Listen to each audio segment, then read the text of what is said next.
Hello guys! Welcome to my vlog. Ang ating client for today's video is Ribbon with Color. Ayan po ang buhok ni client. Ang status ng buhok nga pala niya is makapal, medyo wavy, at saka makapal din ng hibla. And then, 3 years na din siyang hindi ko na i-ribbon. Kaya ngayon, ayan. Kung makikita nyo, sa 3 years na ginawa ko sa kanya, napakahaba na ng tinubo. Almost virgin na ang lahat.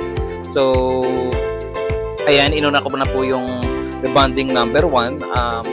Ang tip lang po dito is wag po nating isasagad sa anit para po hindi ma-irritate ang scalp ng ginagawa natin. So kung makikita nyo, ayan, binababa ko na yung buhok niya hanggang dulo after 1.5 hour, and then wet application din sa dulo para hindi pumutok.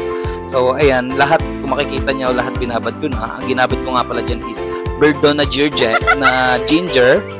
So ayan, medyo matapang kasi yan sa mga kakapalang hibla. So, after 1.5 hour, ayan na po ang kinalabasan niya. Medyo humupa na yung pagkakulot, saka yung pagkaalsa niya. So, pinaprepare ko na siya para planchahin.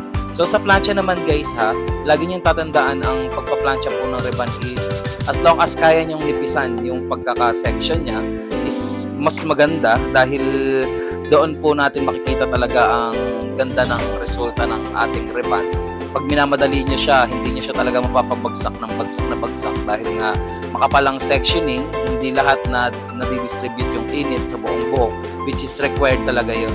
So kung makikita nyo, ito na ang kanyang final result. Ayan, ang kulay nga pala niya is light ash blonde. 12% ang ginamit ko dahil as in itim na itim ang buhok niya. So ayun lang, maraming salamat sa panonood. Hanggang sa muli. Bye!